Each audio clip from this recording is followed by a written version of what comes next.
Hi hello welcome to Suman TV. నేను మీ Roshan. So present మనం కోడంబాకంలో ఉన్నాం. అంటే ఒకసారి ఈ యాక్టర్ గురించి అంతా తెలుసుకున్న తర్వాత అంటే ఈ యాక్ట్రెస్ ఎందుకు ఇలాంటి ఒక ఇంట్లో ఉండాల్సి వస్తుంది అనేది కూడా చాలామందికి క్వశ్చన్ మార్క్ అనమాట. బట్ ఎస్, ఉండాల్సి వస్తుంది. ఎందుకంటే తను తీసిన సినిమాలు ఇలాంటి సినిమాలు కాదు.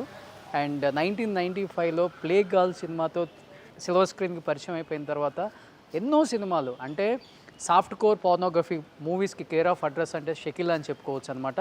తను తీసిన సినిమాలు థియేటర్లో రిలీజ్ అవుతుంది అంటే పెద్ద పెద్ద హీరోస్ కూడా రిలీజ్ డేట్లు మార్చుకున్న రోజులు మనం ఎన్నో చూసాం.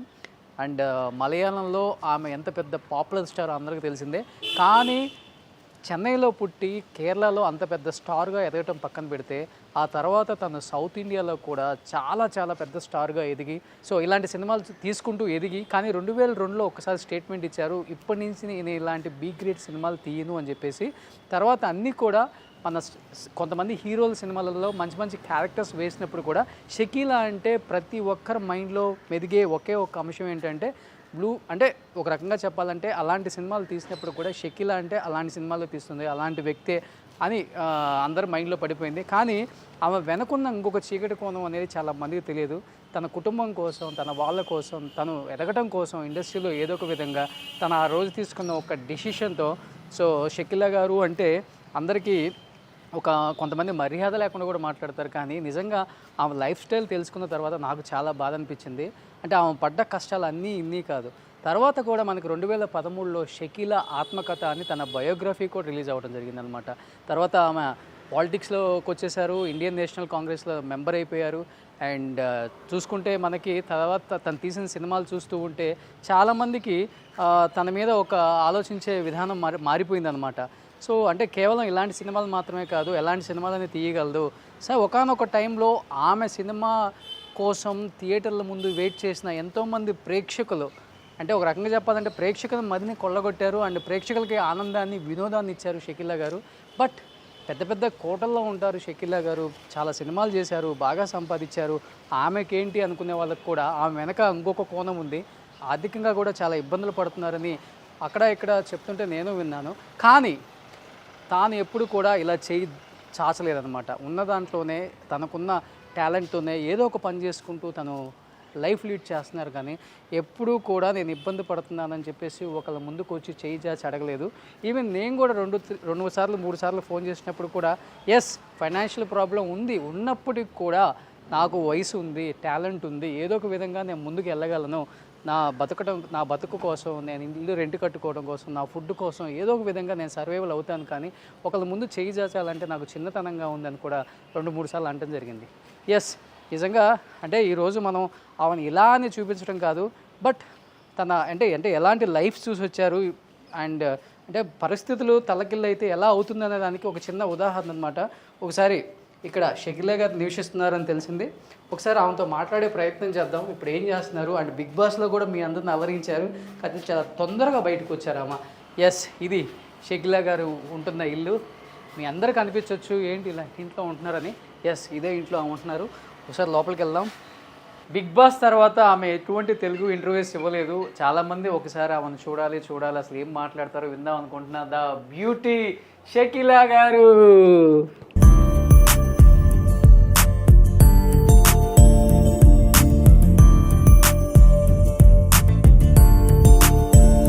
ఎలా ఉన్నావు? Super great. How are you madam? Very good.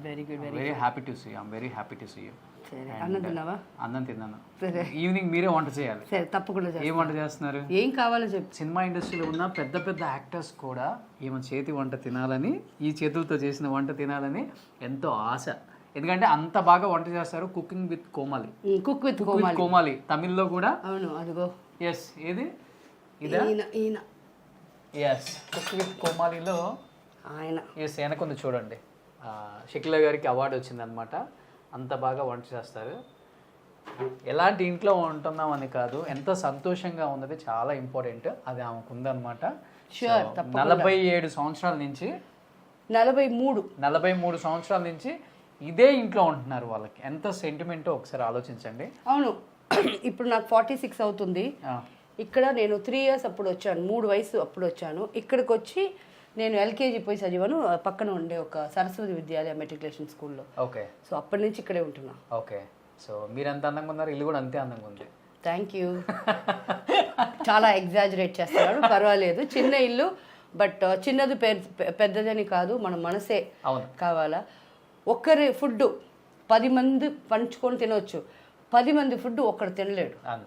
So I'm happy with whatever I have. Super, great. సో నేను కొన్ని మేడం ఫొటోస్ ఒకసారి చూడండి ఇంట్లో. ఇది ఎవరు వేసి ఇచ్చారు పెయింట్? ఇది పెయింట్ కాదు, ఇది ఒక ఫోటోషూట్. ఓకే. నాకు మీ ఇంట్లోకి రాగానే బాగా నచ్చేది అది అక్కడ ఉన్న ఫోటో. కరెక్ట్గా 20 వయసు ఆ ఫోటో తీసేటప్పుడు. ఓకే. అప్పటికి ఎంటర్ అయ్యారు? ఎంటర్ అయ్యి మా డాడీతో ఏడిసి నాకు ఒక ఫోటోషూటు శంకర్ సత్యమూర్తి, శివ సత్యమూర్తి అని తీశాడు. అప్పుడు పెద్ద పెద్ద ఆర్టిస్టులకి తనే ఫోటోషూట్ చేస్తారనమాట. అప్పటికి నాకు 20,000 అయింది అది చేసేదానికి. డాడీతో ఏడుపు నాకు. ఇది పెయింటింగ్, ఇది నాకు ఒక ఫ్యాన్ గిఫ్ట్ ఇచ్చాడు, బట్ ఈ ఆల్బమ్ రెడీ చేసేదానికి. సో అది లాస్ట్ డాడీ ఇది. సో అప్పుల్లో మలయాళం ఫ్యాన్స్ని ఇది కాదు, ఇది మనం సాయిరామ్ దాసరి చేసిన షకీలా రాసిన మొట్టమొదటి కుటుంబ కథా చిత్రం. ఓ ఇదేనది. అది ఓకే. తర్వాత 2013 మీ బయోగ్రఫీ ఏదో వచ్చింది. 13th కాదు, ఇప్పుడు వచ్చింది, ఒక 5 years బ్యాక్. రిచా చెడ్డా చేసింది. పిక్చర్ సరిగా పోలా, ఎందుకంటే ఫిల్మ్లో వచ్చి చాలా ఎథిక్స్ కోసం, కమర్షియల్ ఎథిక్స్ కోసం చాలా మార్చారనమాట. దాంట్లో నాకు ఉండేదంతా సిస్టర్స్ అది కాదు చేసుకున్నట్టు. అది నిజమే, ఒక్క సిస్టర్ అది చేసింది. బట్ నాకు బ్రదర్స్ ఉన్నారు, 3 బ్రదర్స్. మేము 3 సిస్టర్స్. నాకన్నా ముందు పుట్టిన అక్క చనిపోయింది. సో ఇవన్నీ డీటెయిల్గా నేను నా బుక్లో ఇస్తే అవన్నీ చేయలే, వేరే వేరే చేశారు. ఫిల్మ్ చూసి బయటకు వచ్చినప్పుడు నేను చెప్పాను, ఇలా చెప్పేసి వచ్చాను పోదు ఫిల్మ్ అని. బికాస్ నేను అన్ని అడిగారు, అన్నీ చేశారు, బట్ ఫిల్మ్ అవుట్పుట్ నేను చూసినప్పుడు I was not happy. And నా ఫిల్మ్కే సూపర్ నేను చెప్పేసి రావాలి, నేనే పోదని చెప్పేసి. బికాస్ మీరందరూ ఉన్నారు ఇక్కడే, నా ఫ్రెండ్స్ ఉన్నారు, మా ఫ్యామిలీ ఉంది, అందరూ ఉన్నారు. ఇప్పుడు ఇలాగా దాంట్లో లేని విషయం పెడితే ఎవరు ఒప్పుకుంటారు? నవ్వరా నన్ను చూసి? సో ఆ ఫిల్మ్ బాగా పోలేదు. ఓకే. సో మీరు ఒక దాంట్లో చెప్పారు అండ్ నేను విన్నాను, ఇది ట్రాన్స్జెండర్స్ని మీరు అడాప్ట్ చేసుకున్నారు మీరు పిల్లల్లాగా. అవును, ఇది దీంట్లోనే ఉంటుంది. ఇది మేము బ్యాంకాక్ వెళ్ళాము ఫస్ట్. అంటే నేను చాలాసార్లు వెళ్ళాను. ఇది తంగం, నా కూతురు. సో పులి చూడు, వాడికి ఇది ఎంత ధైర్యం. ఏజ్ ఎప్పుడు తింది మీరు అడాప్ట్ చేసుకున్నారు? వీడికి అప్పుడు 19, ఇప్పుడు హీస్ 31. ఓకే. అప్పటి నుంచి నాతో ఉన్నాడు. ఈ పులిని వాడు ఆడుకునేలాగా మనం ఆడుకోలేము. నాకు చెమట పడేసింది, వాడు దాన్ని పట్టుకొని ఇలాగంతా ఆడుతున్నాడు. ఓకే. సో అంటే ఏదైనా రీజన్ ఉందా ట్రాన్స్జెండర్ని అడాప్ట్ చేసుకోవడానికి? నేను నిజంగా చెప్తే ఫస్ట్ ఆఫ్ ఆల్ తెలియాలి చాలా మందికి, అందుకే అడిగాను. ఫస్ట్ ఆఫ్ ఆల్ మనలాగా ఫ్యామిలీలో నన్ను ఆడదుగా ఉండి నా ఫ్యామిలీ నన్ను దూరం పెట్టింది. అప్పుడు మగపిల్లోడుగా పుట్టి వాళ్ళు మారుతున్నారంటే ఏ ఇంట్లో కూడా ఒప్పుకోరు. సో వాళ్ళని పేరెంట్స్ యాక్సెప్ట్ చేయాల.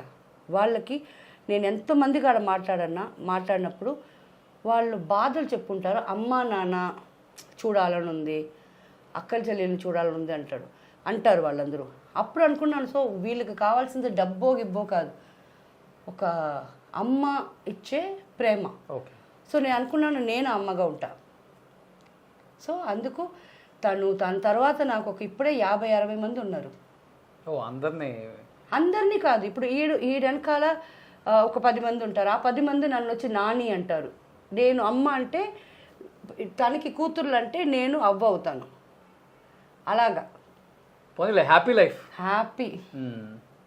సో నిజంగా ఒక ముస్లిం ఫ్యామిలీలో పుట్టి అంటే ముస్లిం ఫ్యామిలీలో ఎన్ని రిస్ట్రిక్షన్స్ ఉంటాయి. ఒక అమ్మాయికి గడప దాటకూడదు, బుర్కా వేసుకోవాలి, ఎవరికి ఫేస్ చూపించకూడదు, ఇవన్నీ దాటొచ్చి ఈ స్థాయికి వచ్చి ఎన్నో అవమానాలు దాటొచ్చి అంటే నాకు చెప్పారు కదా, బయట గడప దాటకూడదు, అది చెయ్యకూడదు, ఇది చెయ్యకూడదు. ఎవరన్నా ఒక పూట అన్నం పెట్టారు నా ఫ్యామిలీకి? ఎవరు పెట్టలా. సో నన్ను ఇదంతా చెప్పిన వాళ్ళకి I just don't bother about you people. వద్దు, నాకు నా ఫ్యామిలీ ముఖ్యం. Super, great.